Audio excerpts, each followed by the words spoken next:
ভারতের ওপর ২ দফা শুল্ক আরোপের পর থেকেই টানাপোড়েনে নয়াদিল্লি ওয়াশিংটন সম্পর্ক। চলমান বিতর্কের মধ্যেই নতুন করে আবারও দেশটির ওপর শুল্ক আরোপ হতে পারে বলে হুঁশিয়ারি দিয়েছেন মার্কিন অর্থমন্ত্রী স্কট বেসেন্ট।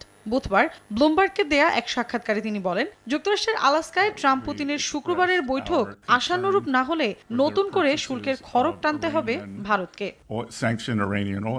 তিনি আরো বলেন, ট্রাম্প পুতিন বৈঠক হবে, ইউরোপিয়ানরা বাইরে বসেই বলে দিচ্ছে কি করতে হবে, কিভাবে করতে হবে। এ অবস্থায় তাদেরকেও এই নিষেধাজ্ঞায় যোগ দিতে হবে বলে স্পষ্ট বার্তা দেন তিনি। তবে নতুন শুল্ক আরোপের এই সতর্কবার্তা নিয়ে এখনো কোনো প্রতিক্রিয়া জানায়নি ভারত।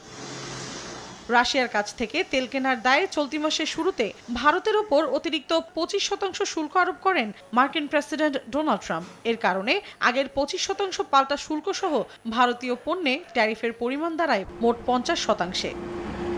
ইউক্রেন যুদ্ধ শুরুর পর থেকেই সস্তায় রুশ তেলের আমদানি ব্যাপকভাবে বাড়িয়েছে ভারত। ২০২১ সালের ৩% থেকে বেড়ে ২০২৪ সালে দাঁড়িয়েছে ৩৫ থেকে ৪০%। এতে দূরত্ব বেড়েছে ট্রাম্প ও মোদি প্রশাসনের মাঝে। ভারত বলছে, একটি জ্বালানি আমদানি নির্ভর দেশ হিসেবে তারা সবসময় সস্তা উৎস থেকে তেল কিনতে বাধ্য, যাতে কোটি কোটি দরিদ্র নাগরিককে উচ্চ মূল্যের চাপ থেকে রক্ষা করা যায়। মৌসুমী সাথী, সময় সংবাদ।